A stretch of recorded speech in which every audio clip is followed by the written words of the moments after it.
तो कैसे हैं मेरे प्यारे बच्चों? तो कैसे हैं आप लोग? उम्मीद है आप सब लोग खुश होंगे और मेरे पिछले वीडियो से कुछ ज्ञान लेना शुरू कर दिया होगा। और कुछ नहीं, ज्ञान पूरा ही लीजिए। आज हम क्या करेंगे? आज हम टर्मिनोलॉजीज के बारे में सीखेंगे और टर्मिनोलॉजी को सीखते ही उसके बाद हम तुरंत इनके सवाल शुरू कर देंगे। ये जो अकाउंट सब्जेक्ट जो है, इसमें मेन हमें सवाल ही करने हैं। सवाल मैथमेटिकल रूप में प्लस माइनस ही करना है, जिन्हें हम ट्रांजैक्शन कहते हैं, और ये पता करना है कि कितना प्रॉफिट या लॉस हुआ है। पर पता तो तब करेंगे जब हमें इसकी लैंग्वेज पता होगी, और लैंग्वेज में टर्मिनोलॉजीज होगी, यानी कि हमें उन टर्मिनोलॉजीज के मायने पता होना चाहिए। ठीक है, तो हम स्टार्ट करते हैं। देखिए, मैं लिख रखा पहले भी एसेट्स। एसेट्स का मतलब हिंदी में तो संपत्ति कहते हैं, लेकिन बिजनेस में हम कहेंगे वो सभी जिससे कि कैश पैदा हो सकता है भविष्य में, और हम आगे बढ़ सकते हैं। तो भविष्य में और आगे कैसे बढ़ेंगे? अरे मशीन खरीदो और मशीन से प्रोडक्शन करो, जो भी पैदा होगा उन्हें बेचो, बेच के पैसे कमाओ। तो यानी कि इन सब में मेन काम किसका आया? मशीन का। तो मशीन हमारे लिए क्या है? एसेट्स है। बात समझ में आ गई ना? वरना आप इसको देखिए, ये वीडियो क्लियर? क्या मेरी बात समझ में आ गई? चलिए, तो एसेट्स के बारे में हम समझ में आ गया कि एसेट्स हमारी संपत्ति होती है। हमारी का मतलब बिजनेस के पॉइंट ऑफ व्यू समझेंगे। बिजनेस के पॉइंट ऑफ व्यू से जो संपत्ति है, यानी कि बिजनेस के पॉइंट ऑफ व्यू से लैंड, बिल्डिंग, मशीन, ये सब, कैश, बैंक, स्टॉक, ये सब क्या है? एसेट्स है। क्लियर?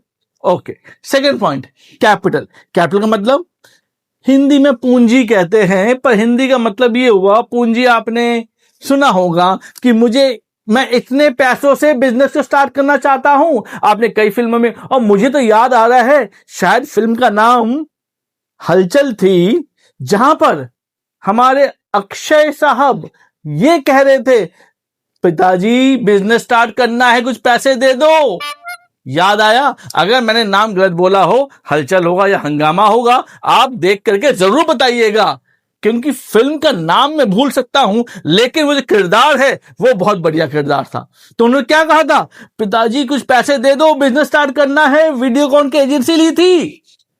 वही तो, उस पैसे को जो पिताजी से बाद में रात को माता पिता के सोने के बाद तिजोरी से निकाल ली, वही पूंजी है।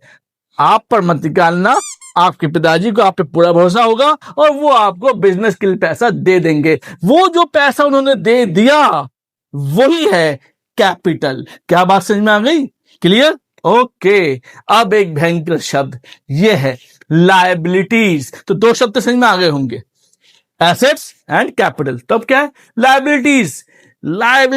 You are liable to pay. मैंने बैंक से लोन लिया, SBI, HDFC, ये मकान किस में है? लोन में है, और जल्दी लोन आप लोगों की मदद से उतर जाएगा। आपके पिताजी ने भी लोन लिया है आपको पढ़ाने के लिए, आपको उज्जवल भविष्य के लिए। तो जो लोन है वो क्या करना है? आपके पिताजी को पे करना है। तो बिजनेस को भी तो पे करना होगा। बिजनेस ने भी एम्पायर खड़ा करने के लिए लोन लिया है। इवन रिलायंस ने भी लोन लिया है, और तो और अमेरिका ने भी वर्ल्ड बैंक से लोन लिया है। तो केवल हम और आप ही लोन नहीं लेते, बड़े बड़े देश भी अपने देश को चलाने के लिए, अपनी इकोनॉमी को ऊपर ले जाने के लिए लोन लेते हैं। हम लोन ले रहे हैं किससे? SBI, HDFC, bank of Baroda, bank of Maharashtra, इनसे लोन ले रहे हैं।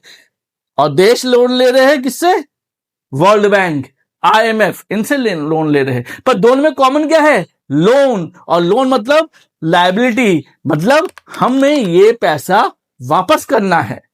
क्लियर? तो इसका मतलब हिंदी में हम क्या कहेंगे? दायित्व। मैं हिंदी में लिख नहीं रहा, लेकिन आपको मैं बता जरूर रहा हूं, दायित्व, यानी कि आपका दायित्व है कि आपने जो पैसा लिया, जो उधार लिया, वो वापस करे।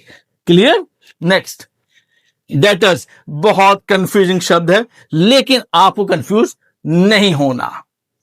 डेटर्स, मैंने सामान उधार में बेचा, ठीक है, तो पैसे बाद में आएंगे, ठीक है। तो मेरे पॉइंट ऑफ व्यू से जिसको मैं सामान बेचा वो मेरे लिए क्या है? डेटर। मैं तो कभी भी रास्ते में खींच लूंगा, पकड़ लूंगा, अरे भाई मेरे पैसे कब देगा। यानी कि मेरे लिए डेटर एक एसेट के रूप में काम कर रहा है, क्या बात समझ में आ गई? तो debtor is a part of assets. तो डेटर फिर से मैं बता दूं क्या होता है। डेटर्स पैदा होते ही तब है जब सामान उधार में हम बेचते हैं। तो गला क्यों पकड़ रहे थे? अरे उधार में सामान बेचा तो पैसे दे दो अब। तो मेरे पॉइंट ऑफ व्यू से वो मेरा डेटर है, अगला मेरा डेटर है। उसके पॉइंट ऑफ व्यू से ये वर्ड देखो क्रेडिटर, उसके पॉइंट ऑफ व्यू से क्रेडिटर उसकी लायबिलिटी है कि वो मुझे पे करे, तो क्रेडिटर लायबिलिटी के अंदर आता है। ओहो ये तीर लगा दूं, क्रेडिटर्स लायबिलिटी के अंदर आता है और डेटर्स एसेट्स के अंदर आता है। क्लियर? आज तो मैंने बस कुछ चंद सेकंड में समझाया, लेकिन भविष्य में जब आप एमबीए की पढ़ाई करेंगे तो डेटर्स नाम की तो किताब ही होगी आपके पास। क्लियर? एक मोटी किताब, उसमें आप डेटर्स के बारे में खूब सारा पढ़ेंगे। खैर अभी आपको ये बात समझ में आ गई। तो डेटर्स का मतलब जिनका हमने सामान उधार में बेचा है, जिनको बेचा है वो व्यक्ति मेरे पॉइंट ऑफ व्यू से डेटर है और उसके पॉइंट ऑफ व्यू से मैं क्या हूं? क्रेडिटर हूं। क्लियर? कोई doubt? Okay next, profit loss को 2 मिनट बाद पढ़ेंगे क्योंकि प्रॉफिट लॉस, चलिए यहां पे एक्सपेंसेस लिखा हुआ है। ये क्या है? एक्सपेंस में खर्चा। बिजनेस को चलाने के लिए आपको बहुत सारे खर्चे करने पड़ेंगे। मशीन का खर्चा है? नहीं, मशीन तो हमारी एसेट है। पर मशीन में जो पेट्रोल डाल रहे हो, जो डीजल डाल रहे हो, या जो बिजली से मशीन चल रही है, वो क्या है? ये तीनों ही, पेट्रोल, डीजल और बिजली, क्या है? ये खर्चा है। क्या बात समझ में आ गई? खर्चा। यानी कि आपके पिताजी ने जो गाड़ी खरीदी है, बहुत बढ़िया गाड़ी, that car or anything of that nature is an asset, लेकिन चलाने के लिए चाहिए पेट्रोल। तो पेट्रोल क्या है? एक्सपेंस है। ये समझना बहुत जरूरी है। हालांकि दोनों में कॉमन बात क्या है? दोनों में कॉमन ये है कि पैसा आपके पिताजी की जेब से ही जा रहा है। ठीक है ना? गाड़ी खरीदी 35 लाख की, भगवान करे, पर 35 लाख आपके पिताजी ने ही दिया। पेट्रोल भरवा रहे 3,000 का, तो पेट्रोल का पैसा भी तो पिताजी ही दे रहे हैं। तो इसमें इतना क्या अचरज है? क्योंकि एक्सपेंस के लिए, एक्सपेंस जब आपके पिताजी पूछते हैं आपकी माता जी से कि कितने किलो आलू और टमाटर और भिंडी और पेट्रोल का कितना खर्चा हुआ, तो ये सब वो एक जगह पर नोट कर रहे, याद है ना? एक जगह पर क्लासिफाई एक्सपेंस के नाम से। अगर पिताजी ने 9 लाख का हार, हम 9 लाख का हार क्या, तो वो गिफ्ट किया माता जी को, तो वो पिताजी के लिए एक्सपेंस नहीं है, वो एसेट है। हालांकि उसमें भी पैसा जेब से ही गया हुआ है। क्या बात समझ में आ गई? Am I clear? बहुत बढ़िया। नेक्स्ट क्या है? नेक्स्ट है रेवेन्यू। रेवेन्यू का मतलब क्या होता है?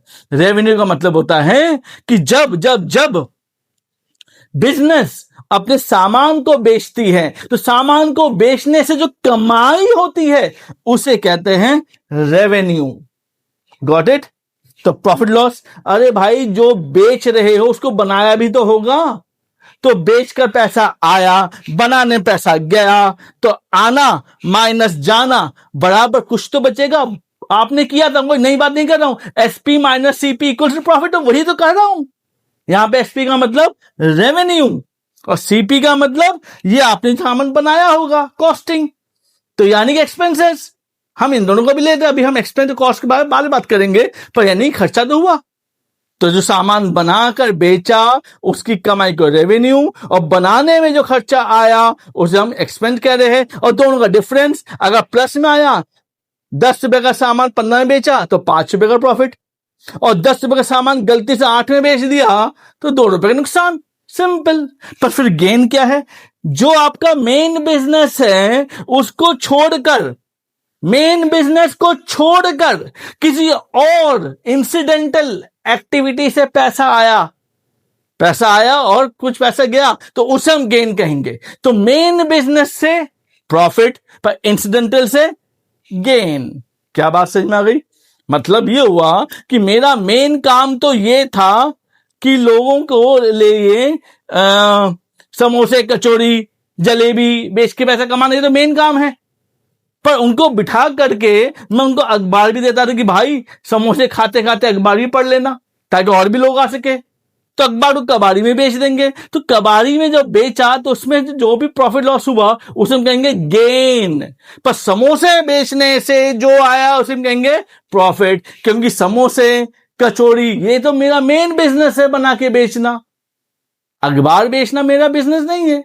क्या बात समझ में आ गई? तो मेन बिजनेस का एक्सेस प्रॉफिट और इंसिडेंट बिजनेस के लिए हम कहेंगे गेन। और लास्ट पॉइंट स्टॉक और वाउचर। स्टॉक का मतलब सामान बेचने के बाद जो बच गया उसे हम स्टॉक कहते हैं। अब मम्मी ने आपको 4 रोटी दी थी, आपने 3 रोटी खाई, 1 रोटी रह गई, अगले दिन सुबह खाओगी, इसे हम बासी रोटी कहेंगे। तो ये बासी रोटी ही तो स्टॉक है। क्लियर? अगले दिन वो खा लेना, वेस्ट मत करना। वाउचर का मतलब, अरे भाई आप जो भी खर्चा कर रहे हो, मशीन खरीद रहे हो, तो उसका कुछ प्रमाण पत्र है या ऐसी खरीद के ले आए? 35 लाख की गाड़ी खरीद के ले आए, कुछ तो प्रमाण पत्र होगा कि कैसे आया है, चोरी तो नहीं की। क्योंकि प्रमाण पत्र नहीं है तो फिर यही होगा, एलिगेशन लग जाएंगे। तो क्या करना है, उस प्रमाण पत्र को हम वाउचर कह रहे हैं फिलहाल नाम। हमें क्लियर? तो वाउचर एक डॉक्यूमेंट है। Clear everyone? यहां तक आप अपने दिमाग में भी फिलहाल अभी दिमाग में सेट करके रखिए। और अब हम आगे बढ़ते हैं। 2 और शब्द वो मैं इसमें लिखना भूल गया इस बोर्ड पे, वो 2 शब्द लिख देता हूं जल्दी से। बैड डेब्ट्स, देखो कितना सुंदर सुंदर नाम है, बैड डेब्ट्स। बैड डेब्ट्स मतलब देखो डेप्ट और ये डेटर्स है, यानी दोनों का कोई ना कोई रिलेशन है। हाँ बिल्कुल है। बैड डेब्ट्स कब पैदा होते हैं? अरे भाई मैंने सामान उधार में बेचा, पैसे मांगने गया, वो भाग गया, तो मेरा नुकसान हो गया। इस नुकसान को आप लॉस नहीं कहेंगे, इसी को हम कहेंगे बैड डेब्ट्स। यानी कि जब जिससे पैसे लेने होते हैं वो पैसे देने से मना कर देता है, या किसी कारणवश मैं पैसा वसूल नहीं कर पाता, तो क्या करना पड़ेगा? अरे भाई वसूली भाई बनना पड़ेगा, तभी तो नाम है। वसूली भाई क्यों नाम है? इसीलिए तो है, वसूल करो वसूल करो। आज के डेट में तो बैंक भी वसूली भाइयों को हायर करके रखते हैं, क्योंकि बैंकों को भी पूरा यकीन होता है कि अगला बंदा हो सकता है लोन की इतनी बड़ी राशि लेकर के गटक जाए और डकार भी ना ले, तो क्या करेंगे? तो पेट से वो पैसा कौन निकालेगा? वसूली भाई निकालेंगे। क्या मेरी बात समझ में आ गई? ठीक है ना? आपके पिताजी बहुत ही सभ्य व्यक्ति हैं और वो अपना लोन का पैसा उचित समय पर दे देंगे। नो वसूली भाई फॉर योर फैमिली। ठीक है ना? ऐसा ही होना चाहिए, आपको भी यही ध्यान रखना है। और अब आखिरी एक शब्द, इंसॉल्वेंट। तो भाई अगर पैसे नहीं दे पाए, पैसा मेरा बर्बाद हो गया, मैं कौन हूँ? ओनर के कौन नाम कौन है? प्रोप्राइटर, यानी मैं ही मालिक हूँ इस बिजनेस का। मेरा पैसा लेके भाग गया, ठीक है ना, दिया नहीं। लास्ट में वो ये भी कह सकता है मैं तो भैया बिल्कुल कड़की हो चुका हूं, इंसॉल्वेंट।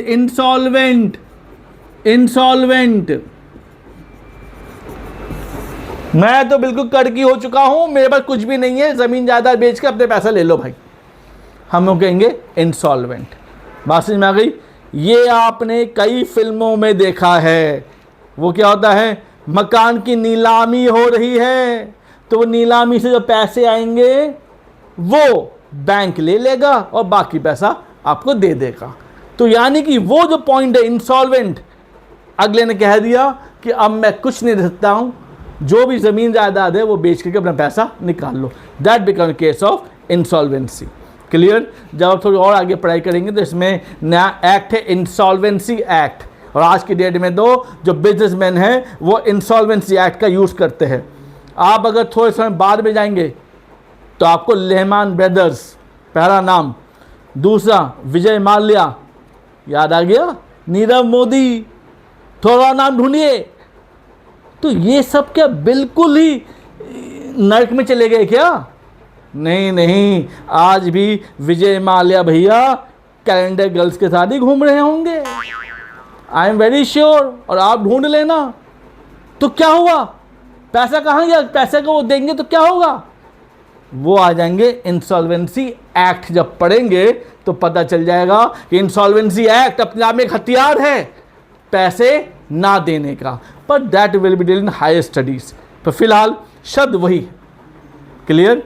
यही तो बिजनेस का खास बात है कि बिजनेस के कुछ कानूनों का फ़ायदा उठाओ, लोगों का पैसा हड़प कर जाओ और लंदन, जापान, टोक्यो, न्यूयॉर्क में आकर आराम से ज़िंदगी बिताओ।